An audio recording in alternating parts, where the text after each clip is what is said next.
Hello, everyone, and welcome to the Purple People podcast. I'm Adam Carlson. Along with me is Kyle Smith. Kyle West is unavailable due to work circumstances, so filling in, Mr. Kyle Smith. How are you doing today?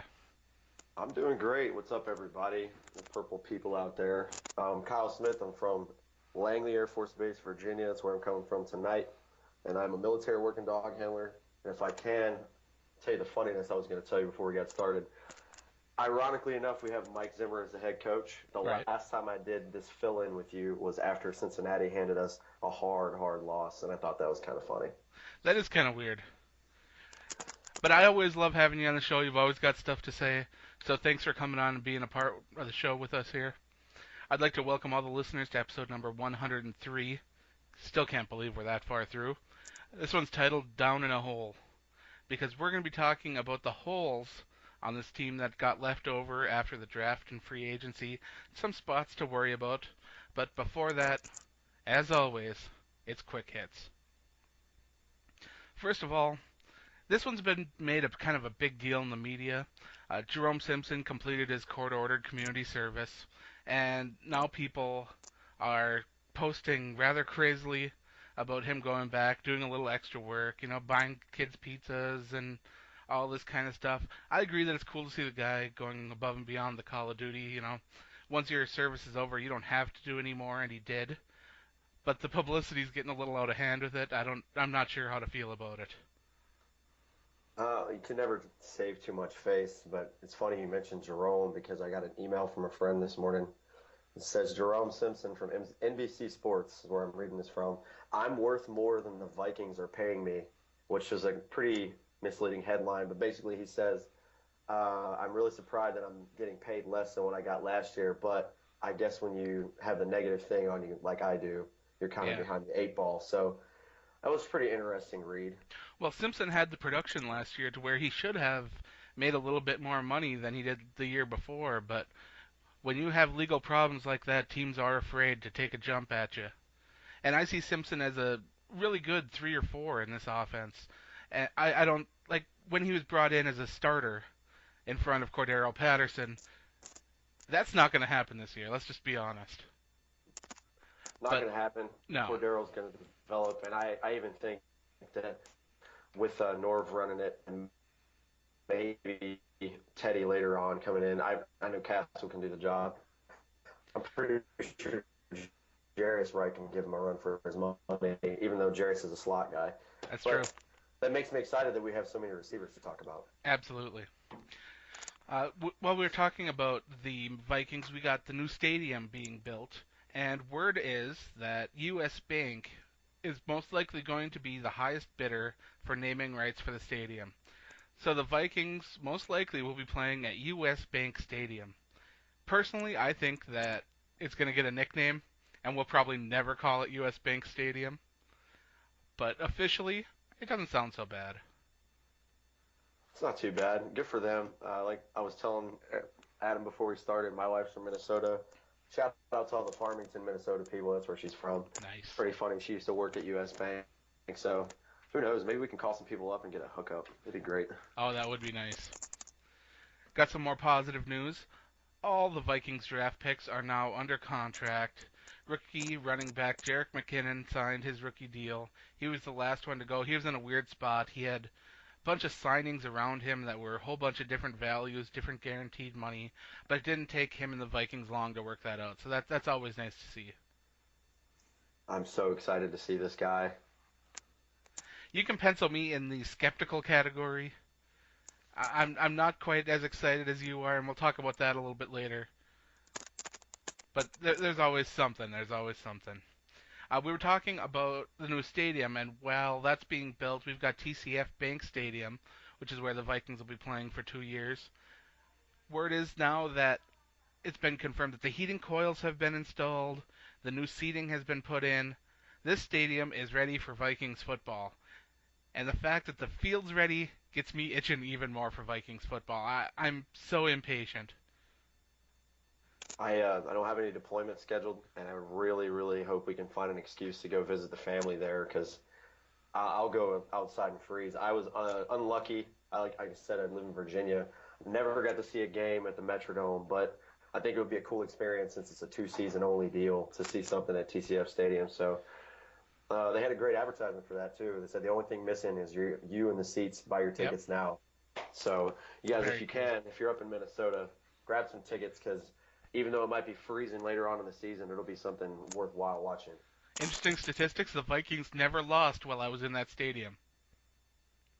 You better get to all those home games then. Speaking of the new stadium again, because during the off season it's always news about something, and the stadiums are the big deal right now. The new stadium could also be home to another sport. The Wilf family in Minnesota are currently pursuing a Major League Soccer team to play in the stadium. Although I'm not a big soccer fan, I might be willing to take a look at a soccer team if there's some sort of Vikings tie-in with it. I'm right Maybe. there with you. My little brother is a big soccer fan. I listen to him talk about it and watch. I'm very I would say ignorant to soccer, but good for the Wilfs if you have the money and you can bring something else positive there and just be cool. And who knows, maybe we would turn into a winning franchise. That would be awesome. Oh, that would be fantastic. Vikings West is growing. Did you know that? Kevin Williams has signed a one-year I got. deal with the Seattle Seahawks. It just keeps on happening. Oh well, I'm just waiting for them to share a trophy case with us. You can give us just 1/10 of the trophy. That broke my heart today, but I don't wish any ill will to any player that goes to keep playing. He was good and productive for us even up until the very end in a dismal defensive season last year. So No, I don't good blame him luck, for chasing a ring, not one bit. good luck, Kevin Williams. Too bad, just don't win against us. I do gotta say, his words about Christian Ponder kind of struck me as a little odd because he's usually not that guy. He usually I doesn't can like see to it. rock the boat, but when he comes out and he starts talking about how he was so disappointed in the playing Christian Ponder and how the offense never really gave the defense a chance, it's so un-Kevin Williams like that it almost seemed made up. Wow, I did not hear this, but I find that's pretty interesting. And my last quick hit, and I've got a personal tie-in with this. Winnipeg, Manitoba. What do you think of when you think of Winnipeg, Manitoba?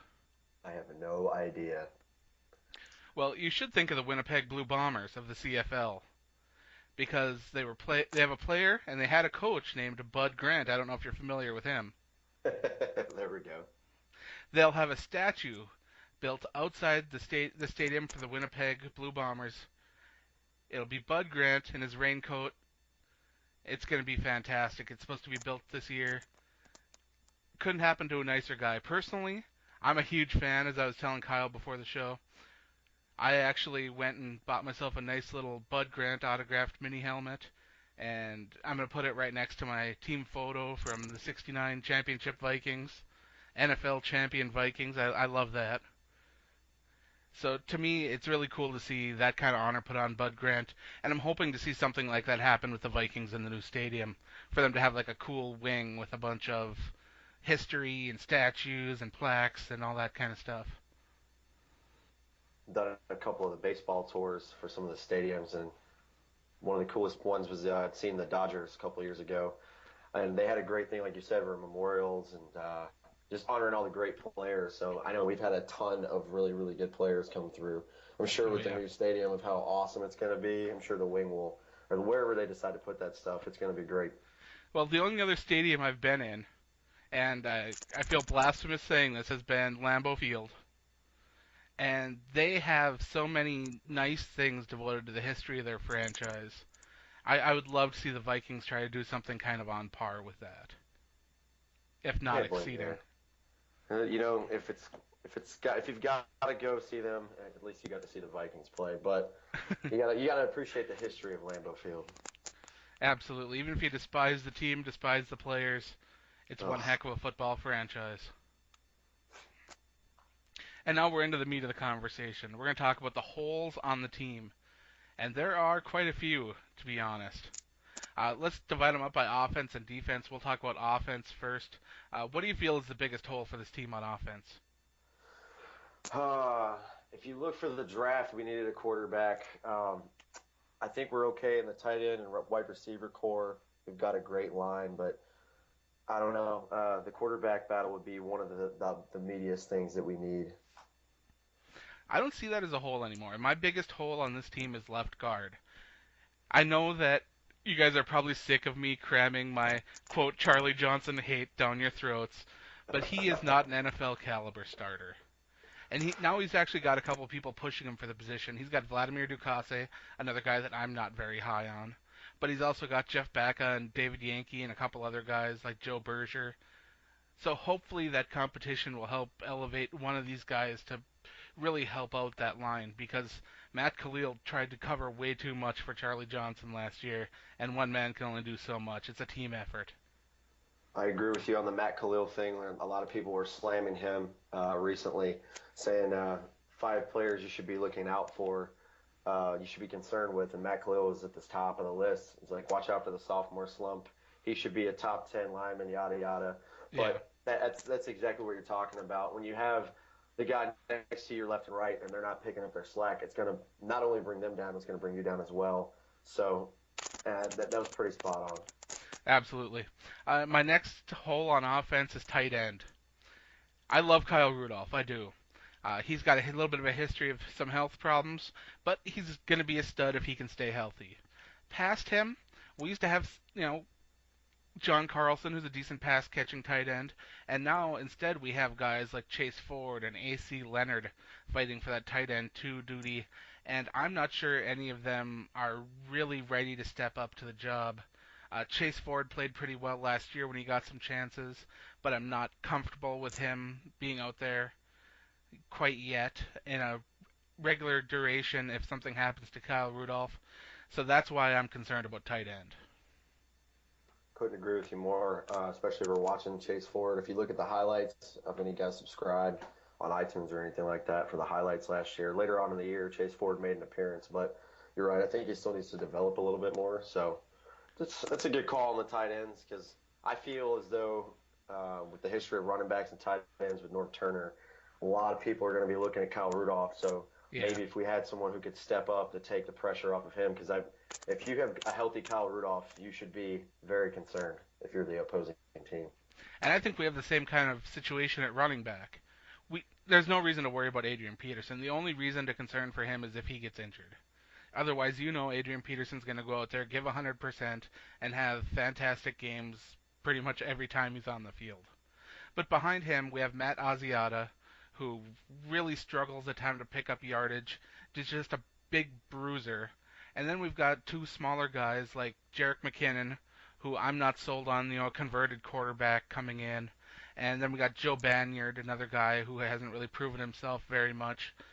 Past Adrian Peterson, I am not confident in this running back position at all. I'm hoping that Jarek McKinnon can make some strides during preseason and change my mind a little bit, but for now I'm very, very worried about that spot. I'll fill in for Kyle West. He's here in spirit. Bradley Randall, where are you?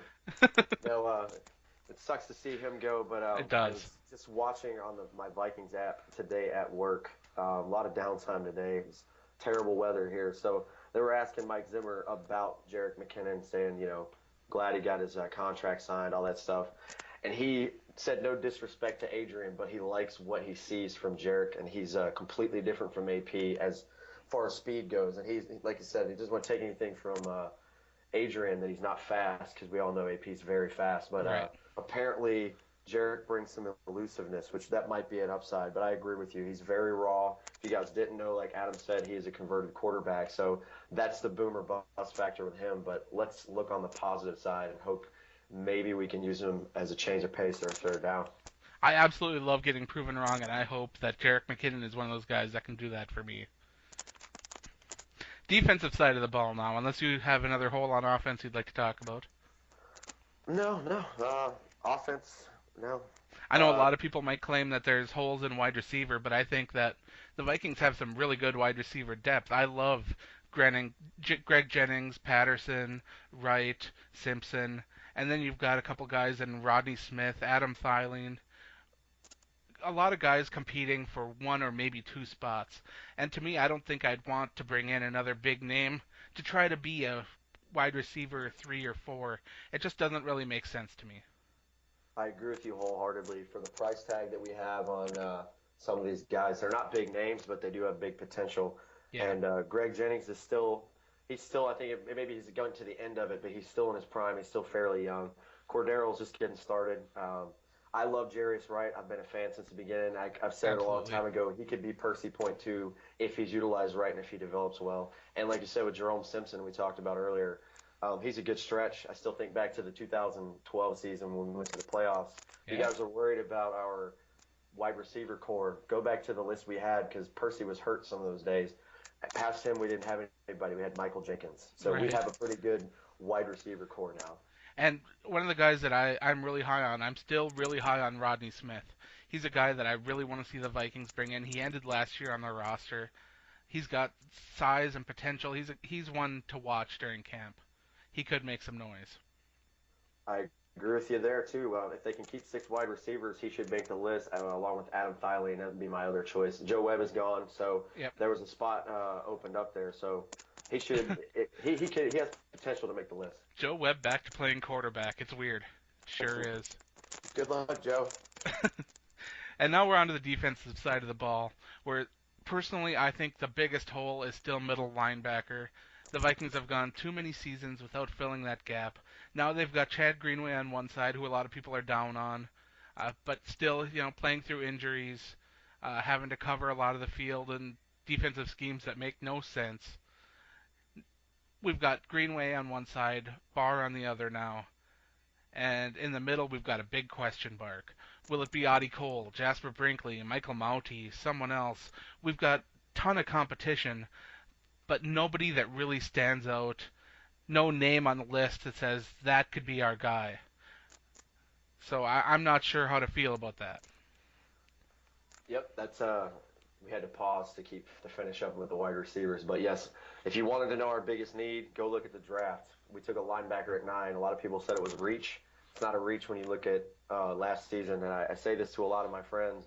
They're like, man, you guys had some heartbreaking losses last year. We were 3 to 4 points away from the worst defense in Vikings franchise Yeah. history. So, like you said, Chad Greenway, I'm going to go ahead and smash on the haters there.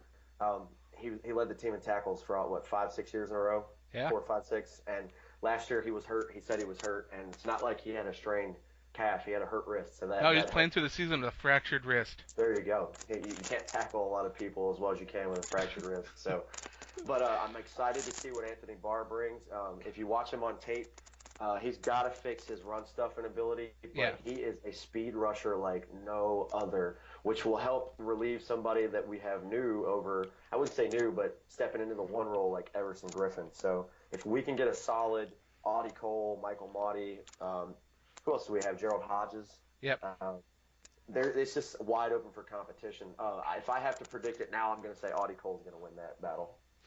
He very well could. I mean, most places have Jasper Brinkley penciled in as the starter. I don't quite see that happening, but you never know. You never know. To piggyback on that before we switch, just want to get everybody fired up.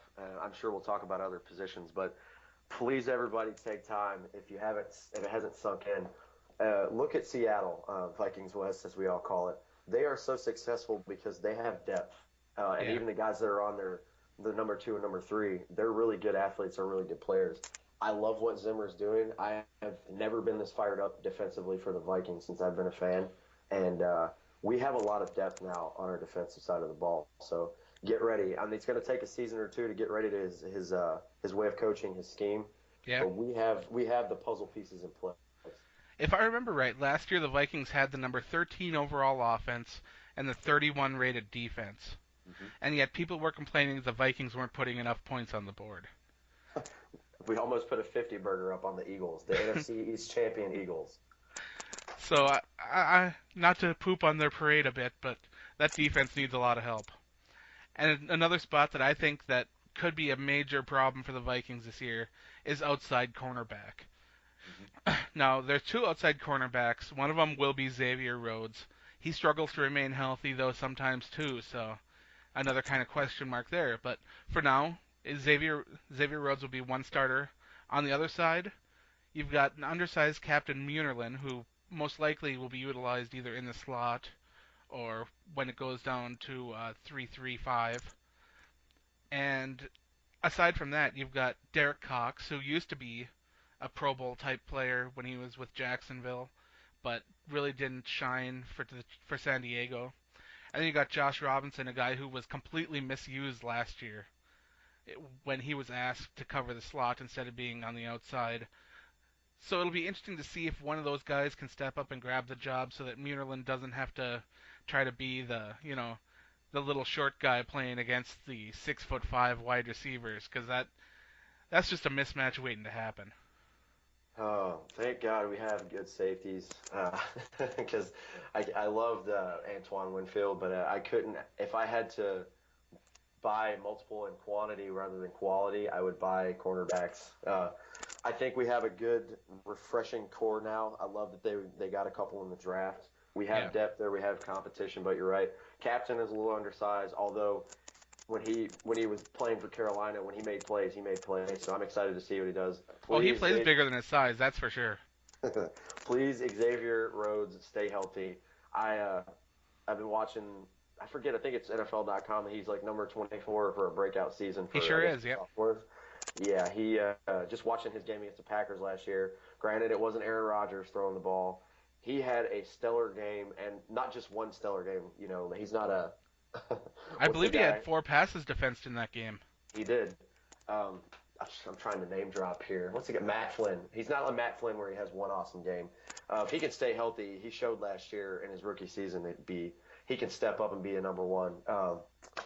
My question is, who out of the draft are we going to keep? I know Derek Cox, and I think he'll be a number 3 or 4. I'm Maybe kind Josh of excited Robinson. about Derek Cox. I really am, and I'm not sure why, to be honest. It's Mike Zimmer. It has to be. I I think. have no reason to be excited about that acquisition, but for some reason he's got me so interested.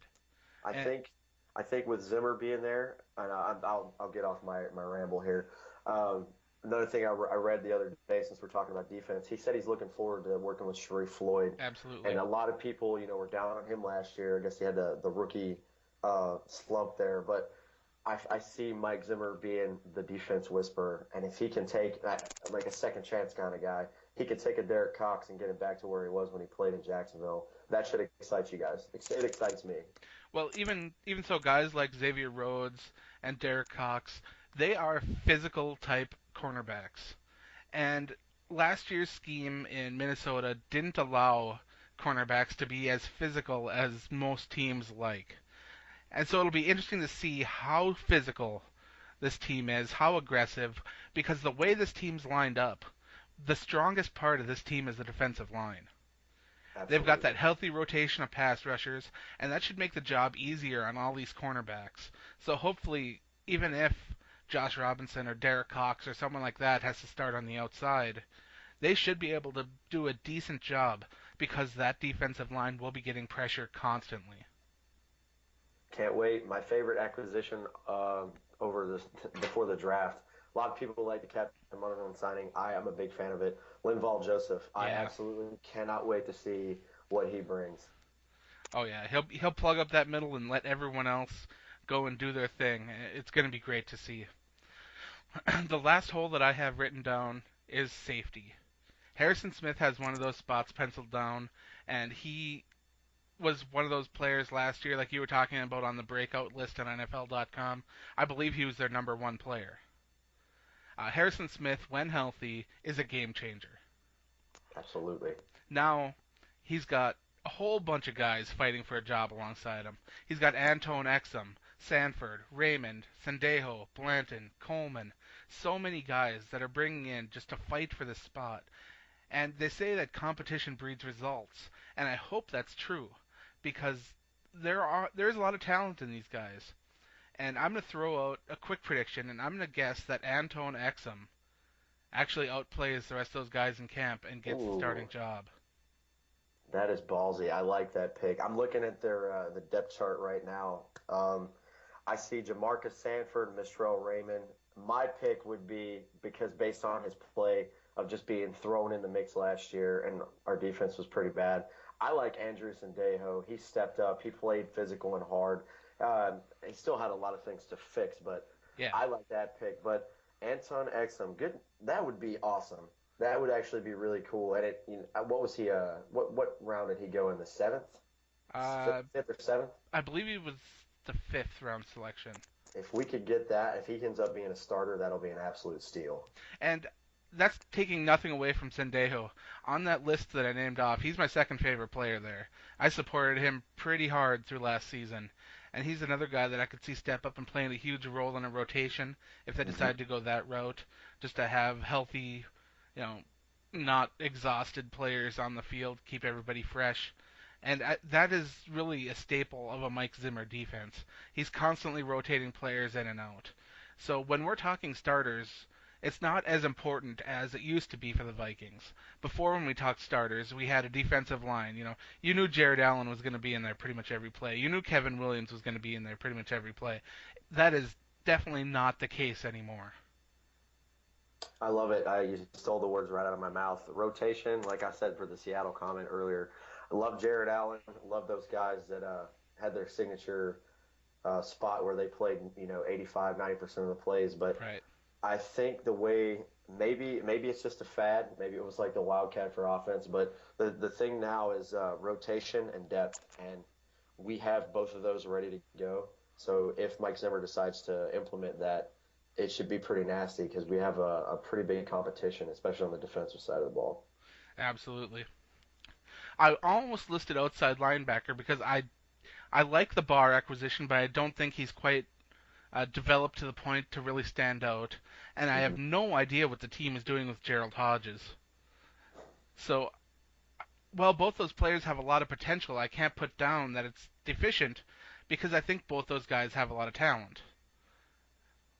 But I'm still Unless a touch worried about it. I think it's okay to be worried about it. I was too. I was actually at a draft party for the local radio station. I completely forgot about Barr, and I said that we were going to take C.J. Mosley, and I felt really really dumb afterwards because I completely bypassed Anthony Barr. But I'm barring anything where he doesn't stand out in camp or anything like that. I think he's going to get thrown right in the mix. And from what I'm reading online, he's been impressive in camp or OTAs. So he I think he'll pick it up. I just hope that his rawness doesn't take over. Maybe he can get developed because, if you guys didn't know, he was a running back 2 years ago, 3 years ago. That's true. That's very true. That's all I have for this week. I don't know if there's anything else you'd like to add. Any other holes on defense you want to talk about? If you got a little rant or story, I don't know. Let's just see while we're looking at the depth chart here. Let's talk about. Actually, I've got two. We'll do one here. Some players that you're excited about seeing this year. I am beyond excited when, and I'm not saying if, when the time comes this season in 2014, Teddy Bridgewater gets the nod because I have a feeling it's coming. We have a tough stretch of the first 4 games. There's a good chance with our new and improved defense that we could turn some heads, but you know how it goes. Castle starts playing bad, they're going to start chanting Teddy. Well, if you've Um, been watching and paying attention to OTAs, mhm. you'd have noticed that already throughout OTAs, Matt Castle has thrown at least 10 interceptions. Yeah, poor Christian Ponder. He shouldn't even show up. I'm sorry to bash on you, man. I love the guy. It sucks that he didn't turn out the way he wanted to, and we thought he would for a 12th overall. But he's not going anywhere. And I'm watching a lot of the OTAs from Vikings.com. Bridgewater's getting a healthy mix of some of the first team reps. Yeah. He looks pretty good. Right now, I would say if it were to start today, it would be a really close decision for the coaches as to whether to start Castle or Bridgewater. And well, I'm a big Bridgewater fan, as the listeners know. I was rallying for him well before the draft. Mm-hmm. I've already got my Teddy Bridgewater jersey, Attaboy. uh, so I'm expecting big things. But I don't want Teddy Bridgewater to start if he doesn't come out right and win the starting job. Absolutely. I Don't could not hand it to agree with him. you more. I could not agree with you more. We paid money for Castle. If he's going to earn that keep and he's playing better, put him in. And that's the one staple I can bring from Mike Zimmer. He said it 1,000 times. If you guys haven't YouTubed any Mike Zimmer rants while he Oh was in God. Cincinnati, please go look those up. He is the polar opposite of Leslie Frazier. No disrespect. He is heated, fired up, and he will let you know when you're messing up. But Yeah, I think whoever's deserving of that job is going to get it. It doesn't matter where you were drafted or what you were paid. Um, Second part of that, and then I'll ask the famous question and do a plug real quick. Defensive side of the ball, obviously we like Anthony Barr. Anton Exum's a nice name there. I like Yep. Jabari Price because he's a Carolina kid like myself. Right. We got a steal in Scott Crichton, and I absolutely can't wait to see him rotate in. I Can't wait had to a see first round value on him when I was doing draft analysis. Did you know I did. that? I remember you saying that. I had a high second, and I can't believe he fell. I guess he just got overlooked. Yeah. But he's gonna have a good impact. I believe. I have a good feeling about him. The Vikings just have so many pass rushers, and when free agency came and they were just getting all these guys to pass rush, like when they're bringing in guys like Wooten and all these other guys, and Hmm. we were wondering what the hell are they doing stocking up on all these guys. It's just that we're so used to the way things used to be. Exactly. We were so used to Brian Robinson, maybe rotating Everson Griffin and Jared Allen on the other side, but Right. I heard Mike Zimmer say it, and I've heard a couple other coaches say it. You can never have enough pass rushers, and No. I totally agree. But And that is the way that Seattle Seahawks went about their way. They didn't use any absolutely. high draft picks on cornerbacks, really. Instead, they focused on pass rushing and offensive line, and that's how they went forth and in the draft and made their championship team. And we're seeing the Vikings kind of following suit there. And it's really nice to see. We might not see a big turnaround this year, but things are definitely trending upwards, I would say. Growing pains. Everybody be prepared for growing pains, and we're not going to be playing indoors. But I know it's a long time, and I know it's a big but. But by the time the new stadium is built, this new coaching staff will stick around. I have no doubt in my mind that Norv and our new defensive coordinator will still be here. Be patient. We have lots of big and great things to come, and I will end it with a plug and a question for you, sir. All right. If you did, everybody check out Adam. I'll do the promo for him. He does a lot of good writing on the VikingAge.com. Thank you. If you have any mobile phones, which I know all of you do, and I have an iPhone, look up the Fan Sided Daily. It looks kind of like the Abominable Snowman on the app, but there's The Yeti. a lot of good, yes, the Yeti. There you go. There's a lot of good writing. It'll actually give you an alert if you subscribe to the Vikings, and the Viking Age is on there. But I also have a page. It's really small. It's just me running it, and another friend of mine. We're co-admins. If you have Facebook, it's called Minnesota Vikings Talk. We only have a little over 100 fans. So give it a like if you want. Shoot me a message. You can jump in and give me suggestions, and I'll definitely throw your name out. But the question of the day is, found this really intriguing. You know, the off season is it gets really boring, and people It talk a does. lot. So here's my question to you. As of right now, you have three players. We're going to start a brand new franchise. Let's say we're going to start it in LA. You can have three players. I picked Adrian Peterson, Aaron Rodgers, and Calvin Johnson because I'm an offensive freak. I thought that was a pretty deadly offense to start with. Oh, You we're have three talking any players. team. Any team you can pick three players to start your franchise with. Because I was thinking Vikings, and I was going Cordero Patterson, Xavier Rhodes, and probably Teddy Bridgewater. There you go. But if I'm going whole NFL, man, you got to have some guys with some youth and just unbelievable physical talents. For that, uh, AJ Green, huge AJ Green fan. Man's just a freak in nature. Defensive side of the ball, I'd like Luke Kuechly. He is a beast. Uh, Watching him play is like watching a work of art. It's just unbelievable how instinctive he is. I'm I from just love it. Charlotte. And I watched football way before the Panthers were even thought of. But if I had to fall back, if the Vikings just were no more, the Panthers would absolutely be my team since it's hometown. He is a monster. Got to see him play last year. I wish somehow he would land on our team and fill that linebacker spot that we need so bad. And let's But see, the third guy, Johnny Manziel. No, I'm kidding. I'm just yanking your chain a little bit there. Let's see.